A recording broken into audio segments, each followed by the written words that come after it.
me to discuss this is Joy Ubem. It is a program that discusses various national and international matters. A Nigerian should be able to live and work in a hospitable and safe environment in the north or south or east or west of Nigeria. We cannot have a country where politicians do things and get away with them and expect that the citizens will do otherwise. Daily Communion for the love of God and neighbor. Good morning. Welcome to Daily Communion on Catholic Television of Nigeria. I am Joy Ubem. and my name is Arthur Ejiofor. Good morning. We are reaching you from Nigeria's capital city, Abuja, this beautiful Tuesday morning, the 27th day of May 2025. And of course, it's Children's Day. Happy Children's Day to all Nigerian children out there. We have quite a number of activities lined up for you. First on our lineup is Words of Affirmation, and then we'll join Nelly for her segment of the show, Health Tips with Nelly. We have our fitness segment and of course our discussion segment with focus on Children's Day. All these and lots more will come your way this morning. I bet you won't want to miss any segment of this morning's show. We'll go on a quick break now for Words of Affirmation. Stay with us.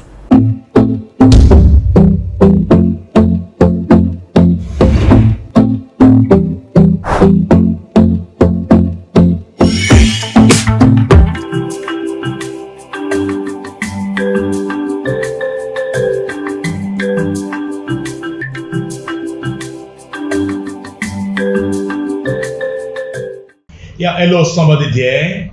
It's a very great day, the day the Lord has made, and I tell you, I'm happy this morning to reach out to you and to speak to you. The word of God tells us in Psalm 127, verse 3 and verse 4, and also we end it with verse 5.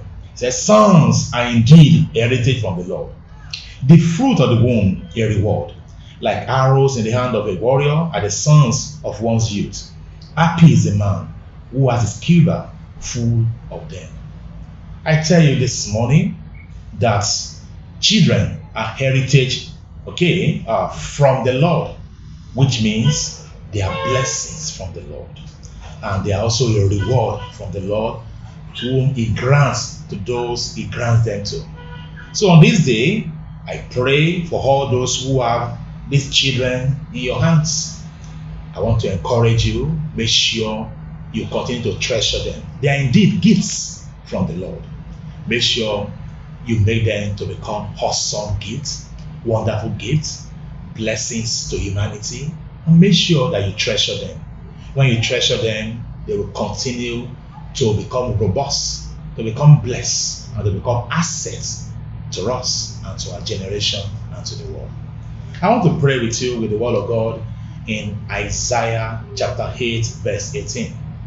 He said, I and the children that the Lord has given to me, they are for signs and wonders. I pray for you that all our children out there, you are for signs and wonders. The Lord will bless you. The Lord will enrich you. The Lord will empower you. The Lord will nurture you. The Lord will make you become great. And I pray that your tomorrow shall become very great, shall become blossomed, and shall be a blessing to our generation. I pray for you. You will not die in your prime. You will not be cut short in your prime. You will live full lives. And your parents will always see you. And our nation will continue to see you as assets. God bless you. Have a wonderful day.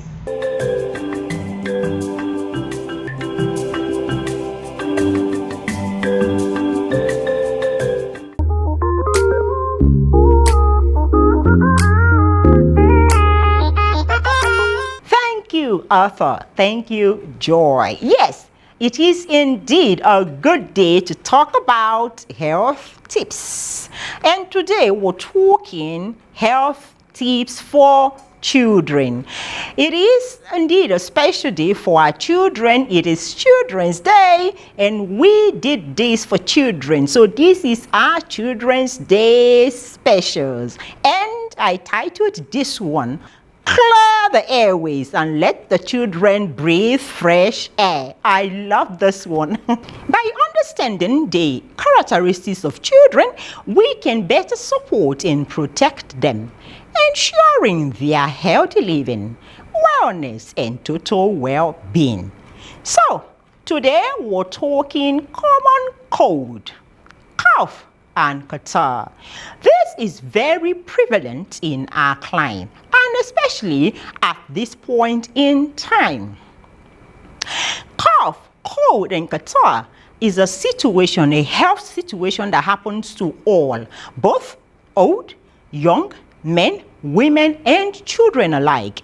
This health situation, like other health situation, does not have respect. It's not a respecter of human age, race, color, and of course, it is also not a respecter of children. So it is expedient that we talk about it. What then are cough, cold, and catarrh? Common cold is a viral infection that affects the upper respiratory tract, causing symptoms like runny nose, sneezing, and congestion. Catarrh is inflammation of the mucous membranes in the nose and throat, leading to excessive mucus production and persistent cough. While cough itself is a reflex action that helps clear the airways of irritants, mucus, and foreign particles in the body. Do you know that cold, catarrh, and cough are spread and contracted? Viral transmission. Cold and catarrh can spread through direct contact with an infected person's respiratory secretions. The secretions from their respiratory system, e.g. like the cough and the sneeze, and you shake hands with them and the particle happens to be on their hands or anywhere, you touch them or you shake hands with them, chances are that you might contact it. Then direct contact with contaminated surface or objects. Then we have allergies and irritants. Now, catarrh and cough can be triggered by allergies. Sometimes some people are allergic to dust. Too much dust, excessive dust, you find yourself dust everywhere, especially in our climate. When you want to rain, you see wind blowing everywhere and all that and all that. So, and then dust all over the place. So some of us, our systems are not, we not agree with those, so we are allergic to such dust. Then we have irritants like smoke. At this point, you find little children, smaller children, becoming irritable, cranky, touchy, always crying and screaming at every slight provocation and all that. That is the thing, because they can't tell you exactly or what is wrong with them. And bigger children too. So what do? Teach them how to sleep and catch enough sleep, because the thing about sleep is that while we sleep as human, our body is resetting itself. That's why sometimes you feel that you have a headache. If you learn how to go and sleep, by the time you wake up, you now find out that the whole thing is gone. The body must have reset itself while you sleep. So teach them how to sleep even at that point in time. And caregivers, parents, I say this to you, that thing our parents used to do that year, steaming water and getting you to put a duvet or a blanket or a thick cloth over your head so that you can savor the vapor, savor the steam that is coming out of the water. So learn how to heat water and then put that in over your head with your child. Don't leave them alone unattended to, because they might hurt themselves with the boiled water. So put that in over yourself with them, with you, and then try not to make it too hot, favorable for them, so that they will be able to savor in, and keep them engaged. Be discussing with them, be talking with them. You find out that as they are talking, the vapor is getting trapped in their system and they are swallowing it as they are talking and discussing with you. And before you know it, this will clear. It is very helpful. However, there's what I call red alert. The red alert is that the situation you think will clear in few days, but it's not clearing. Rather, it's degenerating, increasing, escalating, becoming more serious. So if these symptoms we mentioned now is getting serious and serious in your child or in your children, it is red alert. Call your doctor, consult your doctor immediately, or take them to the nearest healthcare facility so that they can be properly diagnosed and prescribed the proper treatment to keep them away from cold and catarrh. Oh, you didn't know all this? Well, now you know. Now that we have educated and enlightened you on these health matters as it concerns your children, we know that this information is at your fingertips and you will make the best of it so that you can keep your children keep their airways clean, free and clear. Let them breathe fresh air. There you have it. My name is Nelly Frank, your health therapist. And let us go join our exercise session for the exercise of the day. Remember, your children are your crown, so take care of them that they may live healthy and in total wellness. The best day to practice healthy living is today, and the best time is this moment that you and I are talking. So I'll see you again. Happy Children's Day to our children all over the world.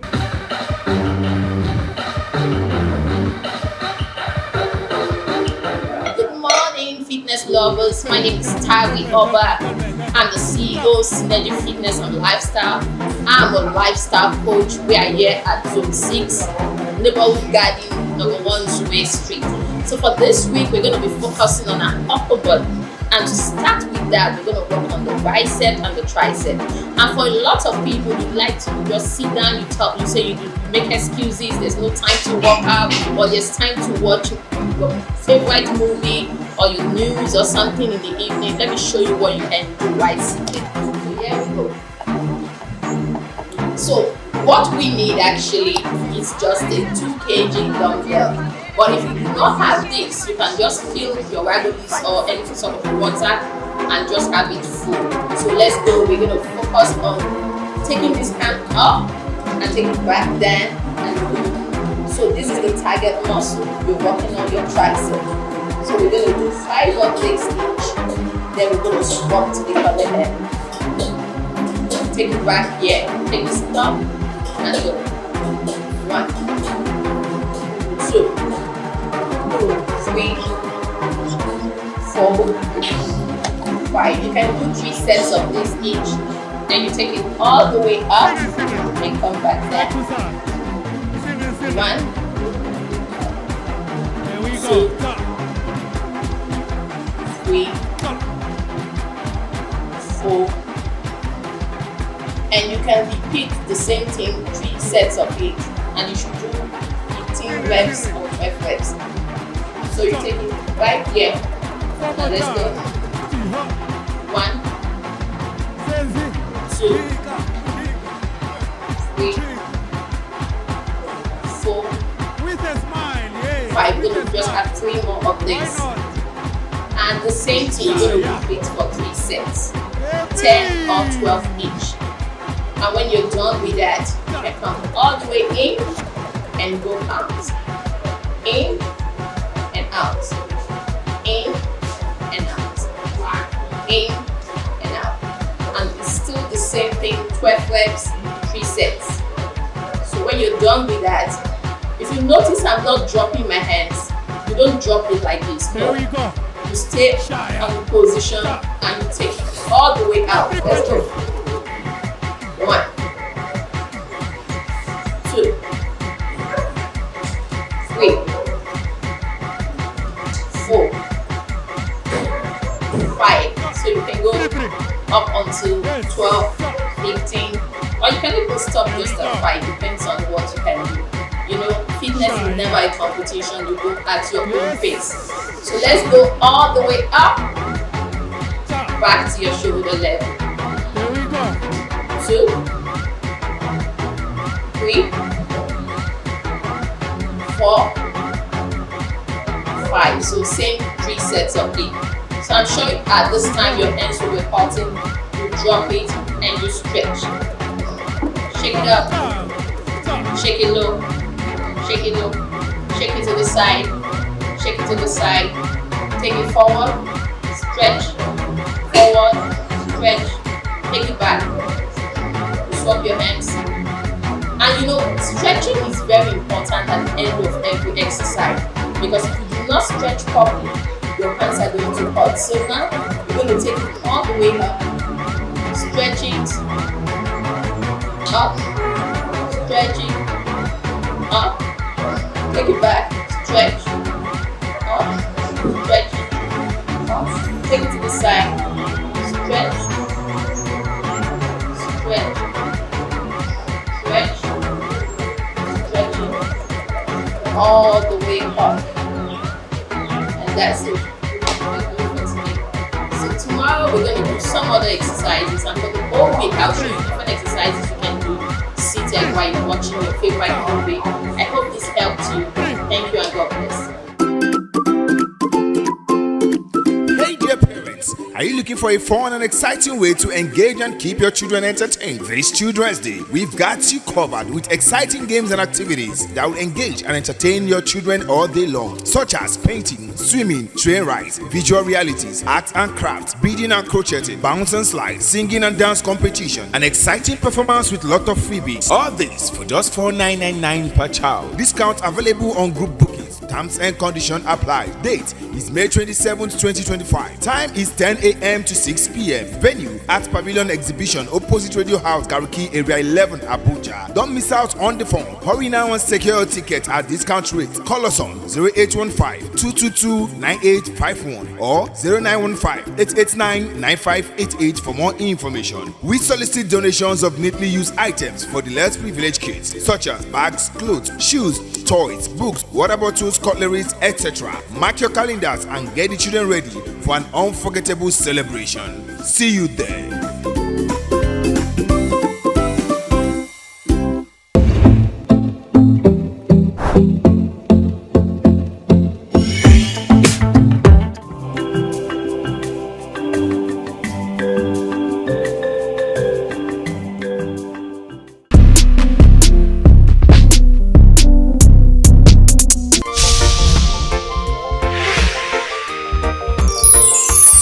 Welcome back to the discussion segment of Daily Communion on Catholic Television of Nigeria. Like I earlier on told you, our focus of discussion today will be Children's Day. Today we'll take a look at the plight of the Nigerian child. According to reports by Save the Children, Nigeria remains the most difficult place, one of the most difficult places for a child to grow up. We have as our guest joining us in the studio this morning, Ambassador Tina Kenechukwu, who is a children Bible study teacher. She's also the founder of KCE Compassionate Heart Foundation, focused on zero hunger, providing food to street children. She's also the Yes We Are Winning ambassador, focused on education for every child. Welcome, Ambassador, to Daily Communion. Thank you. It's a pleasure to have me. Thank you. All right, let me begin by asking that statistics shows that Nigeria is one of the most difficult places for a child to grow up. Statistics also show that we have one of the highest, in fact, 10.4 million children out of school children. So what are your thoughts on that? Well, the thing is that, first of all, I'd like to start by appreciating the privilege to be here. And the only thing I can say is that there are a lot of factors to that. Basically, an average parent will want a child to go to school and acquire education. And then if you look at the Sustainable Development Goal, the 17th Sustainable Development Goal by the United Nations, the Sustainable Development Goal number 4 is actually quality education to every child. So yes, it's actually a problem all over the world, and that is why the United Nations considered it something to look into, and that was why education for every child, quality education generally, is one of the things that we're working towards by 2030 to actually see that is achieved.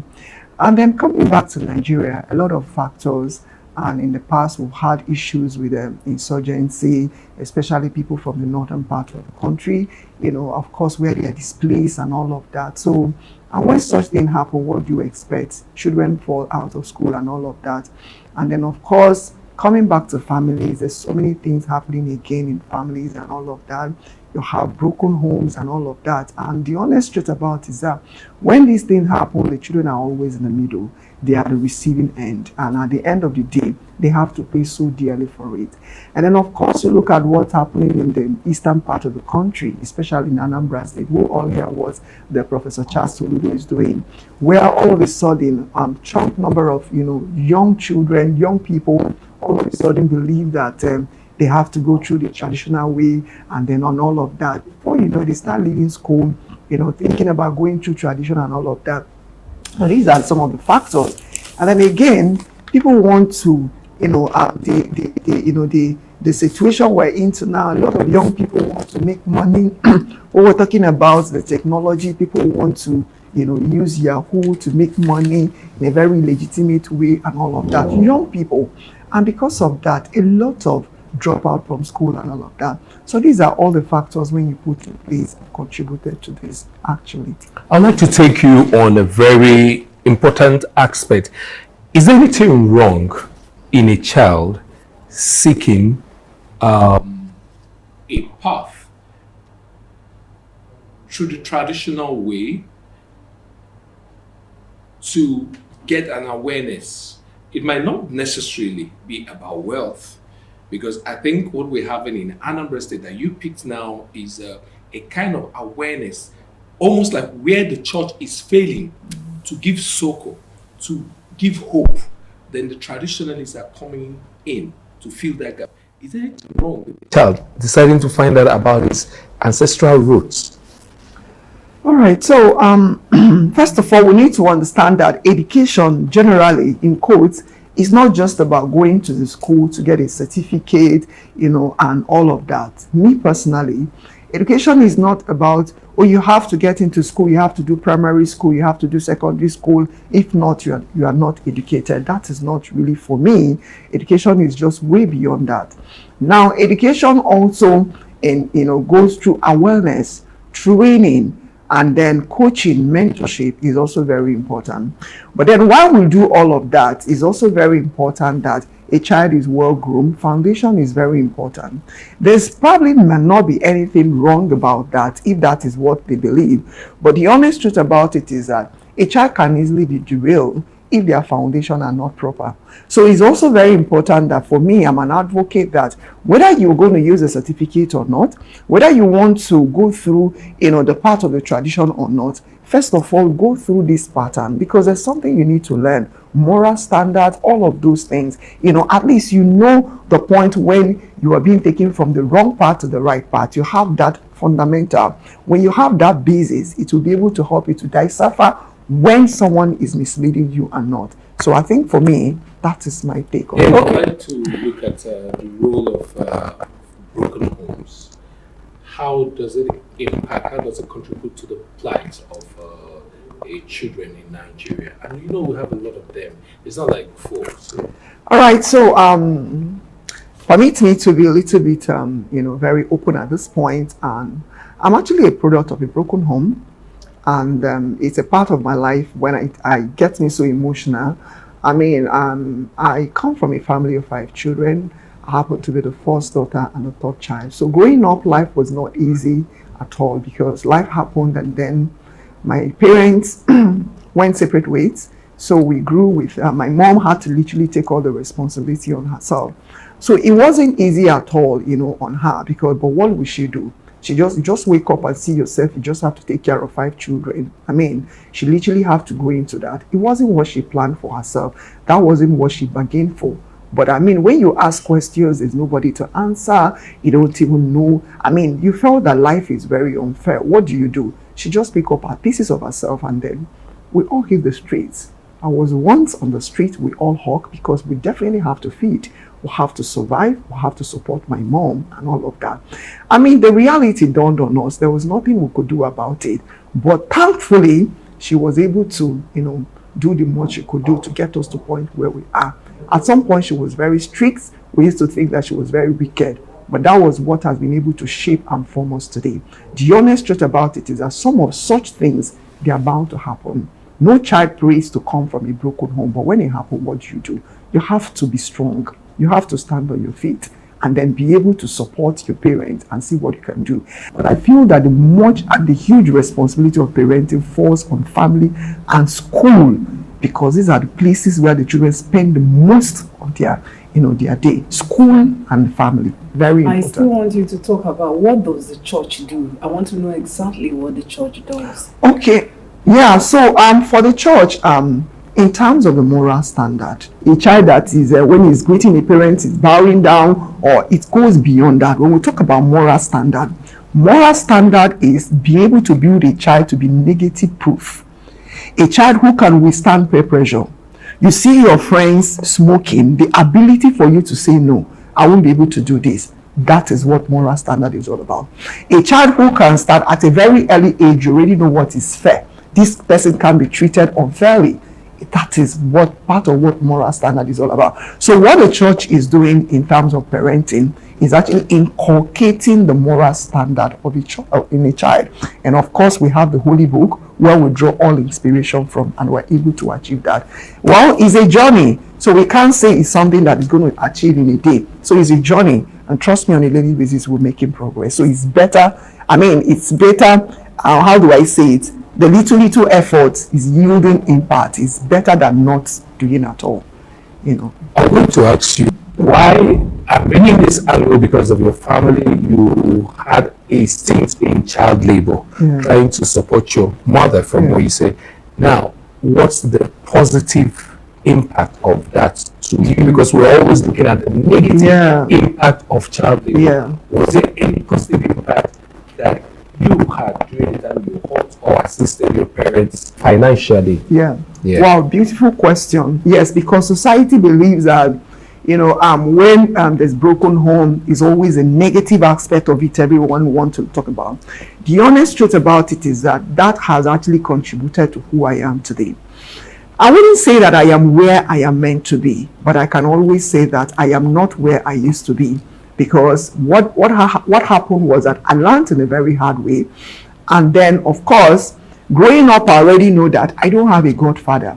I don't have a father. I don't have anybody to stand in for me. So my parents will always tell us that. My mom will always say that, your hard work is what is going to take you to, because you don't have anybody. You don't have a parent. You don't have a father that can say, okay, this is the person you're running to. So one thing I learned from my mom, I learned hard work. I learned that, you have to work hard for yourself. Married, doing well in our family, some are doing well in their business and all of that, courtesy of that. So it taught us industrial, I think, to be very industrial and very hardworking. So sometimes it's actually the positive aspect of it is also actually there. Yeah. Well, I would like you to look at like what Joy just asked you, the role of the church beyond being the moral pillar for the child. Can't the church have places that are like charity organization or benevolent organization or structure where children can come and learn hard craft? I'll give you an instance. My mother, who then she's supposed to be 93 this year, was telling us that when they were all growing up, there was this thing that we had to go to St. Monica's where they were taught handcrafts, how to do this thing. They didn't pay. It was part of how the church was contributing to the girl child, how to do this needle thing, make sweaters. They can actually knit clothes. So will the church, apart from preaching, can the church be a part of adding to the economy by training the children or the child on entrepreneurship crafts or knowledge? What do you think about that? Can it be done in the church? Well, some of those things happen in the church actually. You understand? Because church also have different programs where they feature things like this. But the only thing is that, it's not something that is steady. And maybe what we should be talking about is continuity. because in the church, there's so many things I know how to do today. I learned them from the church. Like for instance, doing a making of a liquid soap, I learned it from the church. So if I decide to want to start up a liquid soap business, I learned it from the church. There was also a time in the church that we organized how to make gele and all of that. And today people use making gele to make money. I also learned it from the church. So there's so many things, but the only thing is just that these are things that maybe they do that, organize that during a special occasion, maybe their children's day in church, Women's Day in church and all of that. So I think the area that where we need to actually solicit with the church is how do we make this to be a continuous thing and all of that. There are also churches that own schools and all of that, but I think some of them are not in the direction of the the vocational aspect, but that is really very important. So I think is going to be one of the takeaway from this meeting. How do we make this to be regular? So that it continues, so that people can learn, not just one-off. So I think it's something we might need to take away from this meeting. Thank you. Okay, I see you're a founder of KC Compassionate Foundation, where you provide food for street kids. Can you tell us about it? All right, so KCE Compassionate Heart Foundation. KCE actually is an abbreviation of my 3 children, Kenechukwu, Chimamanda, and King David. So, or Ebrechuku, yes. So, and then we came together and then we formed this foundation, my children. Now, what inspired that? Growing up, I'm someone that is very compassionate, especially when it comes to children. I'm very compassionate with that so much. So, and then my children also kind of told towards that direction. And I also realized that my children love to cook, they love food. I have 2 boys and 1 girl. So, and then we now try, what do we make out of it? So we decided that, we develop a program called Community Food Drive. Community Food Drive is where we cook and then we take the food on the streets. We give out to the vulnerable children, the less privileged and all of that. So it's a program we do once every month. Only children? Well, basically the children, the target. But of course, you can't see a child with a mother and you give only the child without the mother. But the children, the target is the children. And then we do this with ourselves. We go to the market, we shop by ourselves, we go to the kitchen, we cook by ourselves, package this food, and then we drive ourselves to a particular location. Give out this food and see my children give out this food. Number 1, life is not about what you can gain, it's also about what you can give. We're not doing that because we have so much. It's also a way to actually appreciate God. That way, it's really something in their psychology. And the last one we had was last Saturday. Yes, was the last one we had. I mean, by the time we finished, my son said something. He said, he was smiling. He said, Mom, I feel so fulfilled. I feel so satisfied. How do you get funding for this? We don't solicit for funding outside for now. It's something that we do as a family. So it kind of from our own food portion. So it's not like it's from our own food. So when we're going for family food shopping, so if we're supposed to do a certain quantity, we just add a little bit of it. So when we come back, we remove that quantity and we keep it aside for that part. If it's meat, we take it away and keep it aside in the freezer. Rice, we remove that part and we keep. So for now, it's not something where maybe by the time it grows very big, and then we might start soliciting for funds. But for now, it's something we're still able to handle on our side. Yeah. Okay.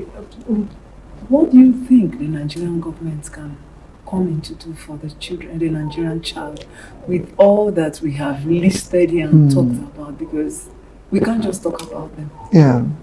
Solution is very important. Okay. Well, to be honest, just like I said, parenting of the child is a responsibility of everyone, including society. We wouldn't come and say that government is not doing what they're supposed to do, but I feel like everybody's trying at their own level. So our recommendation is that what do we do better? Do you understand? So from the government point of view, what first of all is the security of every child. Growing up, and I know that I can literally, growing up, I can go on the streets. My mom can send me to the market without following me. There was no phone to be calling me, where are you, where are you? Because there's nothing like she's going to miss, they're going to kidnap her. Nobody was thinking about that. But nowadays, can we actually leave our 10 years old child, say, go to the Wuse market all by yourself? We won't be able to do that. Our mind won't even be at rest.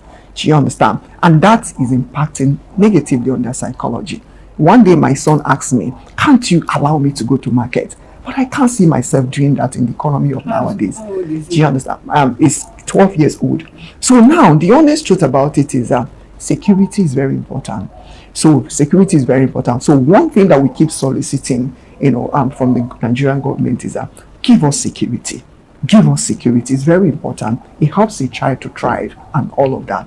And then, of course, secondly, socialization, and give us an opportunity. When there's security, we can always go out. There was a time they say during Christmas or something, one festival, people were just gathering children at the Millennium Park, and there was a bomb blast or something like that. How do you expect parents, to wanting to come out again? So for me, everything is capsulated into security.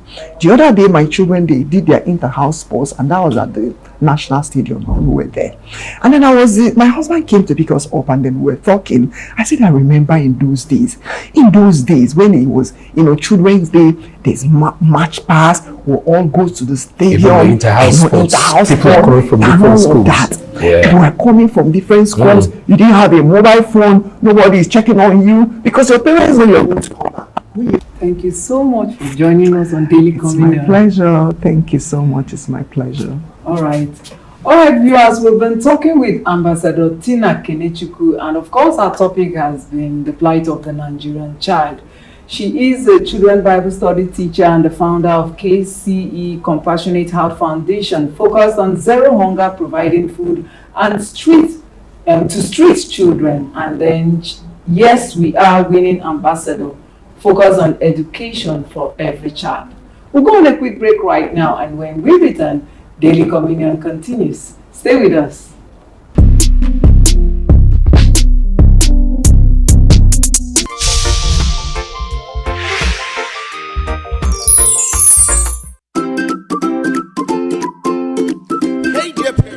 Are you looking for a fun and exciting way to engage and keep your children entertained? This Children's Day, we've got you covered with exciting games and activities that will engage and entertain your children all day long, such as painting, swimming, train rides, visual realities, art and crafts, beading and crocheting, bounce and slide, singing and dance competition, an exciting performance with lot of freebies. All this for just $4,999 per child. Discount available on group bookings. Terms and conditions apply. Date is May 27th, 2025. Time is 10 a.m. to 6 p.m. Venue at Pavilion Exhibition opposite Radio House, Gariki Area 11, Abuja. Don't miss out on the fun. Hurry now and secure your ticket at discount rate. Call us on 0815-222-9851 or 0915-889-9588 for more information. We solicit donations of neatly used items for the less privileged kids, such as bags, clothes, shoes, toys, books, water bottles, cutleries, etc. Mark your calendars and get the children ready for an unforgettable celebration. See you there.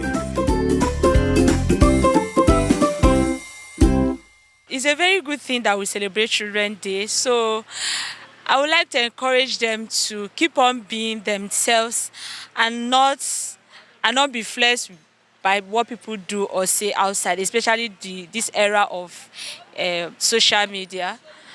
I just want them to be themselves and remain the children that their parents train them to be. The 27th of May is the day we celebrate the children. That's the Children's Day, okay? I work with children. I take care of children. So I want to shout out to all the children all over the world. I want to say a very happy Children's Day to all of them. I pray that the Lord bless the children. He blesses the children for us because they're the future leaders. They're the future of our world, of the church, by extension. So I wish them well and I pray for their good.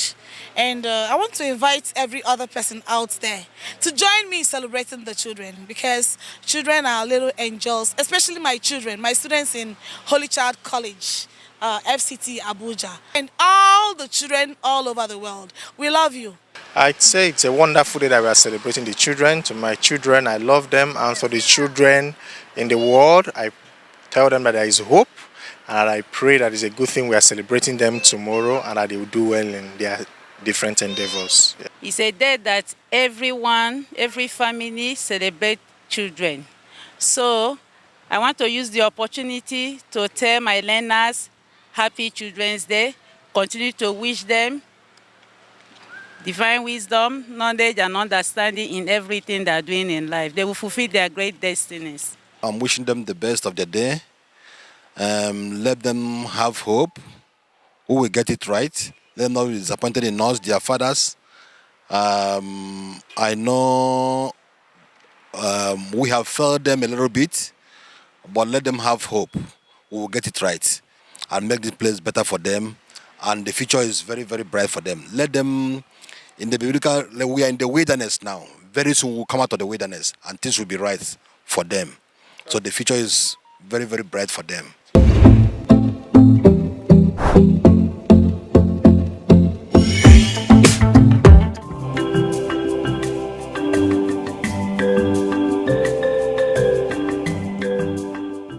Welcome back to Daily Communion on Catholic Television of Nigeria. We are still talking the plight of Nigerian children. As you all know, today is Children's Day, and this is still our focus for this show. And we have as our guest this time around Mila Deborah Ajekaye, who is a child development advocate. She's also a social impact entrepreneur, a festival curator, and the founder of Boom Kids Festival. She's also the founder of Miola Children and Youth Empowerment Foundation. Welcome to Daily Communion. Thank you very much. And, it's nice to be here. All right. Let me begin by asking that with your experience and interaction with children, and can you briefly paint a picture of what life for many children growing up in Nigeria today looks like? Well, the truth is the Nigerian child is increasingly exposed to a lot of social vices on a daily basis. Social vices such as the female genital mutilation, child labor, child trafficking, early child marriage, and so much more, So there's a whole lot that a typical Nigerian child, is exposed to on a daily. The truth is, today being Children's Day, if you ask me, there is nothing to celebrate until we begin to, put things in perspective. The government needs to do a lot more, to give us reasons to celebrate this Children's Day. Because today, some children are celebrating, some are behind the scenes, hawking. Right now, we have kids hawking on the street or are planning to go hawk. We have children who are planning to go out to beg. Their Marjorie's down north. In fact, I don't even think those ones even know anything about Children's Day, let alone celebrating it. So the typical Nigerian child really does not have any reason to celebrate because there's little or nothing at all that has been done by our government to put them in perspective. We still have poor education. We still have poor nutrition. We still have trafficking, not to even mention the insecurity. We have a lot of children out of schools. We have some schools that are closed down, northeast and northwest. We have the terrorists terrorizing our children. A lot of children are left homeless.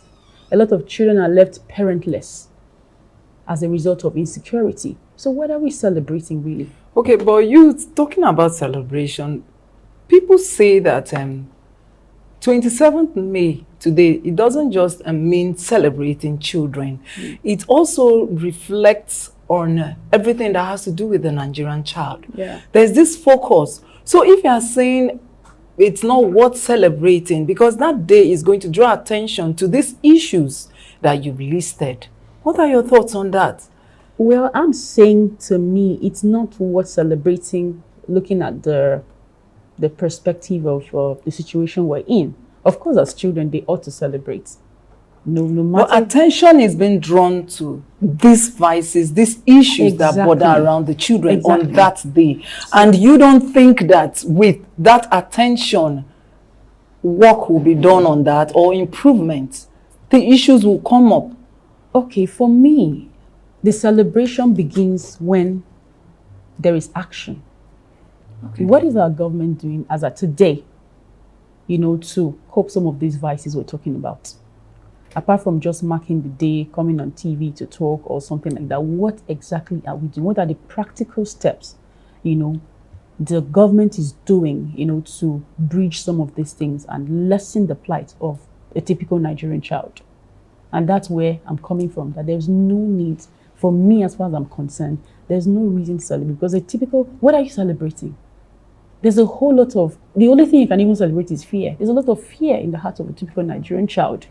But as children, they definitely will need to celebrate. But do you think this burden is just on the government? Charity begins at home. It's really not only on the government. Funny enough, a typical Nigerian parent only feels like they could just provide food, clothing, and education to their children. But the truth is, your children need much more than that. Your children need emotional connection. Your children need bonding. The children need a whole lot more than physical things, And by the time the children don't get to have most of these things, they begin to seek validation from the wrong places. They begin to seek validation from the street, and they are taken into another world. They become, desperate because they are looking for love that they couldn't get from their parents. So it's a two-way thing, right? While we have the government on the other hand, we have the parents on the other hand who are not doing enough. Everybody is busy looking for money, to make ends meet. In fact, some parents are all concerned about putting their children in the best schools or most expensive schools, neglecting the time, the one-on-one they need to spend with them. That is actually more important than any other thing, because when you connect with your child, the child becomes balanced. When the child goes to school, even if it's the least school, that child will thrive. But when there's no connection between your child, you don't spend time. There's no that emotional bonding between you and your child. No matter how much that you spend on that child or the most expensive school you take that child to, the child would always not do well, because there is much more that a child needs than just good education, good clothes, good food and all of that. A child has psychological needs. A child, the mental health of Nigerian children are actually in jeopardy. Everybody, especially the parents, are focused on the physical needs, but children have emotional needs. They have psychological needs. So their mental health is one. You have to make sure the mental health of your child is intact before you think of what you're going to give the child or which school you're going to take the child to. I recall while we were growing up, or this day, we normally go to our equivalent of Eagle Square. Yes, to go something, pass. go for a match pass parade. And all did that. I used to be in the Boy Scouts, be in the color parties. That must be fun for you. Yes, it was and fun. These are memories you're holding on to even up to now. I remember after that we all walk around, buy ice creams, play. And some people would say that was when life was a lot easier. But how do you think this can be recreated at this point, at these circumstances? How can we recreate it? Because some people might be afraid of the security situation, but how can we adopt it to our present situation where these children can experience some of these things that we experienced on Children's Day? Okay, that actually was what birthed the brand I represent, which is the Boom Kiddies Festival. Boom Kiddies Festival. Okay, yes. What's it about? Yes, it's a children's event brand, because I sat down to look back at childhood during our days and what childhood is now. A lot of things have gone. A lot of water has gone under the bridge. So I thought, if because of maybe the whatever reason why we're not having the kind of childhood we had then, what can we do? Can't we still do something? There's always a solution in every problem. So I thought, what can we do to bridge this? And then I came up with the Boom Kiddies Festival brand, where we curate events, different kinds of events at different times of the year, where we prioritize social networking for children, because the more parents keeping their children at home every now and then, the more they're depriving them of social skills development. So if you notice a trend these days, children only go to school, church, home. School, church, home. If this continues, what kind of adults are we coming up with? And that is one of the reasons why children are exposed to a lot of things behind the scene. They are forced to, just depend on screen time, social media, which also has a lot of dangers. So I thought, what can we do? Where do we start from? So I started this brand where we get to curate events for children, so we get parents and their children to bond. We also get other children and the other ones to network, and build social interaction, and that's what the Boom Kiddies Festival is about. So how long have you had this Boom Kiddies Festival? Is that the premium? Are you just doing it for the first time? No, this is our fourth edition. Fourth edition. Yes. So this one that's going on today, where is it? Where is the venue? At what time? It's actually at the Art Exhibition Pavilion, opposite the Radio House, just beside the International Conference Center in Gariki here in Abuja. And it starts from 10 a.m. all the way to 6 p.m. Okay. Yes. Every child is invited. Every child is involved. Okay, so another thing I would like to talk about, that our brand is very passionate about, is we like to create a platform for both the privileged and the less privileged children to connect. Okay. This thing about when people want to reach out to the less privileged children, they take whatever they want and take it to them where they are, in that their cocoon. Nobody ever gives them the opportunity to come out of that place and experience life in another level. So we're out to do that. We don't just take things to them. Of course, we do the needs analysis. We go to them and find out the exact things they need. We don't just take cartons of Indomie to them or bags of rice. So at this point, the less privileged children are going to be part of this. So they come out, and that's why we're also soliciting for support for parents who are coming. Who brings them? We provide all of that logistics to get them to come out. To come for the event. Okay. So, and we don't just get them to come out to come and play and build all of these social skills. We also reach out to them. We also give them things that we know they need. Okay, like last year, during our last year's Children's Day edition, we gave them school furnitures that some schools were no longer using, just power them somewhere. So we got them, fixed them, and gave it to them. We gave them used water bottles. We gave them book bags. We gave them school bags, lunch boxes, and all of that. And one of the orphanage homes that we brought said that was actually what they needed. She said they were praying that the rainy season is here. How would these children go to school? They put books in a nylon bag to go to school with. Okay. When they go out, they pick this plastic, Coke, bottled water plastics to put water to go to school.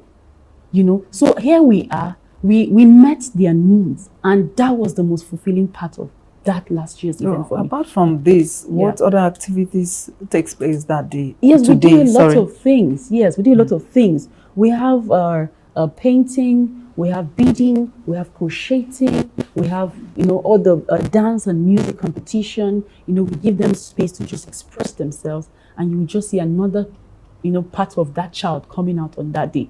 It's their day, right? Are you going to have games? We have a lot of games, assorted games. We even have swimming. We have train rides. Okay. Wow. Yes, we have swimming.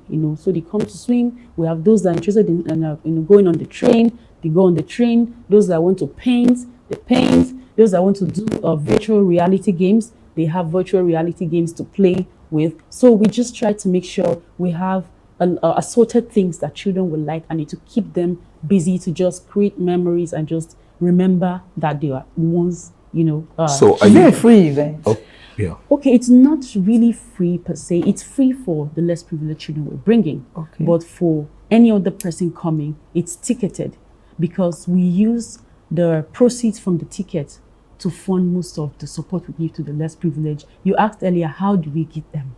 So some of these proceeds from the ticket, we use them as logistics to get them over, and also augment by purchasing some of the things we found out they need. So that's how much is this ticketed. Okay, the ticket is quite affordable. It's just $4,999 per child, but for adult it's free. So each ticket you buy, you're indirectly reaching out to a less privileged child out there. And when they come together on this side of the divide, the less privileged children are inspired. They build hope by seeing their peers, being free and, that kind of thing. And these other ones on the other side have empathy. They build empathy for the less privileged ones, and they become grateful for where they are. They go back home and ask questions. Mommy, so those less privileged, do they have homes? How do they eat? Who buys them clothes? So it births gratitude, from within them. So that's really what the event is all about. Well, you see, the government has at one point or the other tried to do some intervention policies. Do you recall anyone that stood out? Very long time ago. Yes. That was in the days of former President Obasanjo. His wife, Dr. Mrs. Stella Obasanjo, she started the Child Care Trust, and that was as far back as 2000, 1999 yes, through 2000. Yes, and I think so far she's the only person in the the tier of government, yes, that has really set up something that had the children in mind. But unfortunately, where is that foundation today? We hear little or nothing about it. So the need for continuity is very important. It's not even about just starting something. How far do you take it? Yes, so, and again, you see, the plight of the Nigerian child, yes, it's something that has to do with the economy. Yeah. And a lot of children are hawking on the streets. They are sent to the street to help to support their family. So there's going to be a big role of the family. That's number one. Then the second one is the effects of the economy. Can you just touch on those two aspects, on the family and how it affects the child? Okay, first of all, I think for any parents to allow their child to get to that point where they will need to allow their child to go home is because of the state of things in the country. Because if the economy is stable, I don't think any mother or father would allow his or her child to go on the streets hawking or begging. So the state of the economy has a very vital role in these things. So child labor, it's the foundation of child labor is tied to the economy. Because if everybody is comfortable, the dream of every parent is to send their children to school to learn and become better persons. But when you don't even have food to eat, they're not taking to school. Even if they're in school, how do they get the exercise? But primary education is free in Nigeria. Yes. I'm talking about the public primary school. But when you don't eat, how do you go to school to learn? You won't even comprehend anything. That's the truth. So when they wake up, they don't even know what the next day will look like. And they begin to think, and then they just resort to, let's make plans for tomorrow. The only thing we can do is take this, go sell, bring money so we can buy food to eat. So that comes first before education. So the economy has a lot to play when it comes to child labor. Yeah, so how do you see the role of culture in that aspect that we're going to, I want to see where cultural differences affect the plight of the Nigerian child. We look at the female genital mutilation and look at the almajiri in the north and look at the early apprenticeship system of the boy child in the Southeast that makes them to leave education and get into apprenticeship system. So if we look at those three issues, the mutilation, the Amajibi system, and the challenges in the Southeast for the early apprenticeship of the boy child, how are we going to address that? Well, the issue of culture is quite sensitive. You know, it's quite sensitive. Culture and religion, you know, is a very sensitive matter. But I believe education could also be a solution, because if you're aware that if your child goes to school, it doesn't stop your belief. You know, maybe that would be a starting point.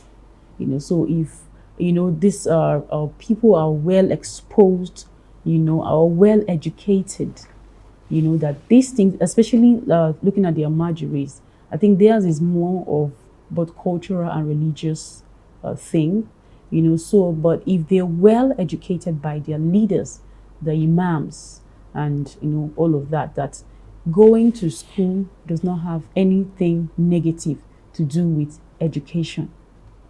You know, it's even way better than sending your child to the street to go and beg.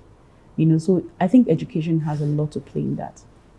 About the the apprenticeship system in the Southeast that makes the young boy to leave school early. That, okay, because if that family knows that, even that business you want that child to learn early, he needs education to be able to scale through, you know, and the person is well informed.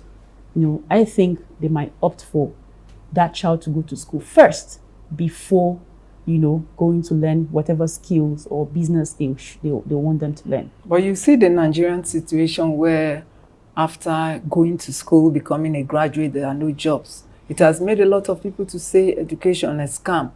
So that's another one. Then I want us to talk about the security situation in the country with the killings, the kidnapping and so on, because it has affected even the Nigerian child very well, because either a Nigerian child is killed or the parent of a Nigerian child is killed. Yeah. What do you have to say about that? Yeah, I think I mentioned something like that earlier, you know. Okay. So, and this is where our government, you know, needs to come in, because the issue of national security lies in the hands of our government, because the system is not a system where we're exposed to protect ourselves. We're relying solely on our government to protect us, you know. And if we have insecurity around the country and is affecting children or, you know, their parents, you know, there's just so much we can do. So the government, this is where the government comes in. The government needs to do a little more to cope these insecurity challenges around the country, so that children can thrive and parents would also have the confidence to let their children go to school. Because I learned of a situation somewhere down northeast or somewhere that even when there were interventions, you know, in the issue of insecurity, some parents are still not allowing their children to want to go to school because they are still living in fear, you know. So, but if the government can do just a little more to cope this issue of insecurity, and then when parents begin to see that, yes, truly, it has lasted for long, there's no more kidnappings or abductions in the school, you know, I think, you know, parents would be forthcoming towards letting their children go to school. Okay. Yeah. Thank you so much for finding time to be part of our show this morning. Thank you so much. And happy Children's Day. Happy Children's Day, everyone. All right. We've been talking with Mila Deborah Ajekaye, and she is a child development advocate, social impact entrepreneur, and festival curator. She's also the founder of Boom Kiddies Festival and Mola Children and Youth Empowerment Foundation. And we've been talking with her on the plight of the Nigerian child. This is where we draw the curtain on this episode of Daily Communion. I hope you enjoyed it with our two very interesting guests.